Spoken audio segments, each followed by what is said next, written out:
A imprensa paulista repercute o primeiro pedido de Ramon Dias para o Internacional visando a temporada de 2026. É um nome que me agrada bastante. Eu quero trazer as repercussões deste nome lá em São Paulo. Quero falar também, gente, sobre um incômodo no bastidor com o goleiro Sérgio Rocher. E também, obviamente, quero falar sobre a situação envolvendo o Internacional, que segue a sua preparação para encarar o Mirassol, mas também de olho fora das quatro linhas. Eu te conto tudo isso depois da vinheta.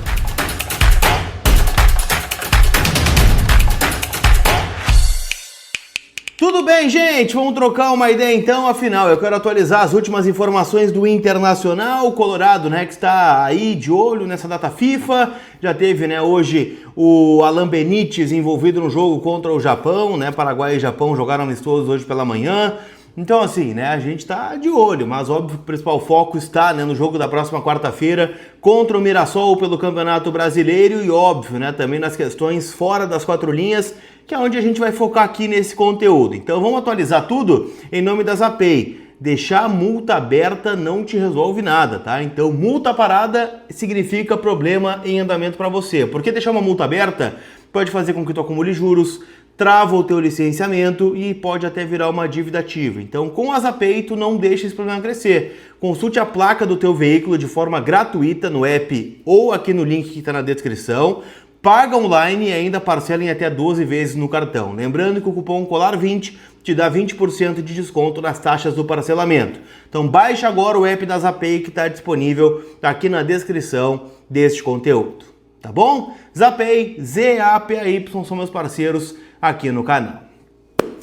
Turma, vamos atualizar umas informações, porque estava dando uma olhada na imprensa de São Paulo, gente, e alguns portais, em especiais aqueles que são especializados na cobertura diária do Corinthians, estão pontuando que o André Carrillo, jogador peruano, muito bom jogador, estamos falando aqui, né, de um dos grandes nomes da seleção peruana, meia de 34 anos, está na mira do Internacional a pedido do técnico Ramon e Emiliano Dias, né, que foram aqueles que foram os principais entusiastas do André Carrillo no Corinthians. Foi uma peça-chave naquele ano que o Corinthians escapou do rebaixamento, posteriormente, né, no título paulista dessa temporada, sob o comando da família Dias.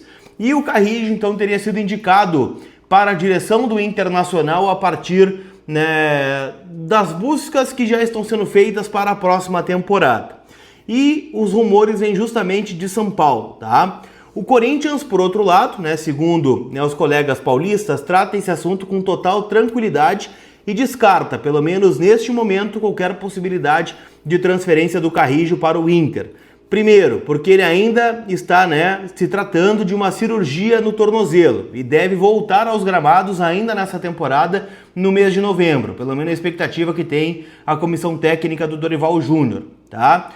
Internamente, a direção do Corinthians também enxerga o Internacional como um rival direto para uma eventual, né, disputa de Libertadores ano que vem ou de Sul-Americana. São times que estão ali, né, regulando na tabela do Campeonato Brasileiro e com isso não está, né, pelo menos posto, né, pela direção do Corinthians uma possibilidade de abrir conversas com o Inter. O Carrillo tem contrato com o Corinthians até o final de 2026 e é visto, né, por todos como uma peça importante pro Dorival Júnior, em que pese, né, está lesionado neste momento, tá? Então é um nome que me agrada, acho que é um excelente jogador, um jogador que dá dinâmica ali no meio campo, jogador que o Inter hoje talvez não tenha dentro do plantel, mais parecido seja o Alan Rodrigues, que a gente viu muito pouco e ainda não viu sob o comando do Ramon e do Emiliano Dias. O Carrillo seria um ótimo reforço para o Inter. Não sei se vai ser possível, ele tem um contrato ainda de 1 ano, o que pode fazer, né, com que daqui a pouco o Corinthians não quer renovar, daqui a pouco o Inter oferece um valor maior, mas mesmo assim teria, né, um custo de transferência para tirá-lo de São Paulo na próxima temporada. O Corinthians está descartando, então é bem improvável que isso aconteça, tá? 52 jogos pelo Corinthians, tem o Carrillo, 35 como titular, 2 gols, 4 assistências, tá? 6 participações diretas em gol. Com o Carrillo em campo foram 31 vitórias, 9 empates e 12 derrotas, tá? Um aproveitamento de 65% tem o Carrillo aí com a camisa do Corinthians, contrato até dezembro de 2026. Lembrando que ele está se recuperando aí de uma cirurgia no tornozelo. Então já começam algumas especulações, né, de jogadores que trabalharam com o Ramon Dias e que eles citaram também, né, o Ángel Romero e o Fabrício Angileri, né? Mas aí acho que são muito mais, né, opções que estão em fim de contrato com o Corinthians, terminam um contrato no final deste ano e aí seriam jogadores livres no mercado do que propriamente, né, uma busca que o Inter fez e tal. Diferente do Carrijo, que a gente já viu várias vezes o Emiliano Dias citá-lo em podcasts, né, da passagem dele pelo Corinthians. É um jogador que já trabalhou com esta comissão também no futebol saudita, então tem mais fundamento do que propriamente, né, o Ángel Romero e também, né, o Fabrício Angileri, jogadores que vão ficar livres no mercado no final de 2025, tá bem? Já deixa aqui no comentário se você contrataria, né, o André Carrijo para o Internacional, tá bem? Quero falar também, gente, sobre Sérgio Rocher. Afinal, né, estamos falando aqui do goleiro titular do Inter, que jogou muito pouco nessa temporada, em virtude de algumas lesões. Não jogou no Campeonato Gaúcho em virtude de uma tendinose, voltou, né, na estreia do Inter no Campeonato Brasileiro contra o Flamengo no Maracanã. Lá naquele jogo ele tem uma fratura, né, no dedo, no lance onde ele sai de forma arrojada nos pés, acho que do Juninho, né, se eu não estou enganado. Fica mais um tempo fora, volta a jogar pelo Internacional e agora, né, sofreu uma pancada na região do pé e está fora de alguns jogos. A pancada foi num treino, pelo que eu pude apurar. Um jogador ainda das categorias de base do Inter pisou no pé do Rocher em uma atividade coletiva, então ele está se recuperando. Ainda não há uma previsão de quando ele pode voltar. E aqui ele pode voltar contra o Mirassol, mas também pode voltar no final do ano. Não tem uma previsão certa ainda, assim como foram todas as previsões do Sérgio Rocher até aqui na temporada, né? O Inter sempre tratou, né, de ver a recuperação diária deste jogador, mas há um incômodo, de certa forma, com a ausência do Rocher em vários jogos e do próprio Rocher de não ficar à disposição, porque tem Copa do Mundo no ano que vem, o Rocher já ficou fora agora dos jogos amistosos da seleção uruguaia, né, que está fazendo 2 jogos aí não é na Tailândia, né? Não vou lembrar onde é os jogos agora, mas é um jogo contra a República Dominicana e um jogo contra o Uzbequistão, né? Jogos que estão acontecendo na Malásia, né? Malásia é o local do jogo. É claro que ele é o goleiro titular e muitas vezes já foi até capitão da seleção uruguaia, né? Não ficaria fora da lista de uma Copa do Mundo por isso, mas ele tem que estar jogando, tem que chegar em alto nível para a Copa do ano que vem. Lembrando que o Rocher tem contrato com o Inter até o final de 2026, então também há uma incerteza em relação ao futuro deste jogador, né? E eu torço para que ele se recupere, afinal são lesões atípicas, né? Uma fratura de dedo e uma pancada no pé não tem a ver com algo crônico, como foi a tendinose, como foi a região da costela, né, que ele jogou machucado.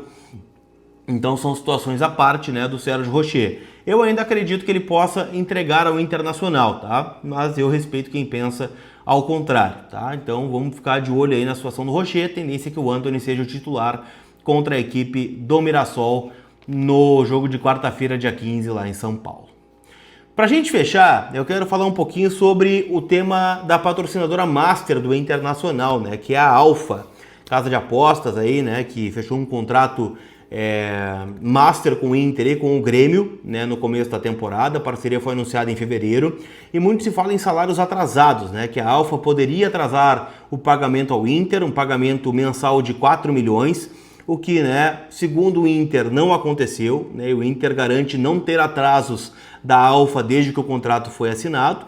E de qualquer forma, gente, o Inter garante que a folha salarial, CLT e direito de imagem de outubro já está paga aos atletas. Então, mesmo que a Alfa ainda não tenha pago o Internacional, o Inter garante que não vai impactar em atraso de salários dos jogadores, o que aconteceu, por exemplo, no Grêmio, né, que confirma um atraso de pagamento da sua patrocinadora master neste mês de outubro e que este atraso poderia também acontecer em novembro e dezembro. Então, o Inter garante estar em dia, né, com os jogadores e que não há atrasos ainda da sua parceira. Vamos acompanhar, tá? Mas o que eu posso garantir aqui é que não há atrasos, pelo menos até o momento, né, da Alfa com o Inter, e que também não há atrasos do Inter com o grupo de jogadores. Então não teremos uma nova greve, né? Tá tudo certo, envolvendo aí o Colorado e seu fluxo de caixa, vamos dizer assim. Tá bom? Chegou até o final desse vídeo? Não esquece de deixar o teu like, te inscrever no canal que vai me ajudar pra caramba a seguir crescendo aqui no YouTube. Tá bom? Aquele abraço, a gente se vê, fui!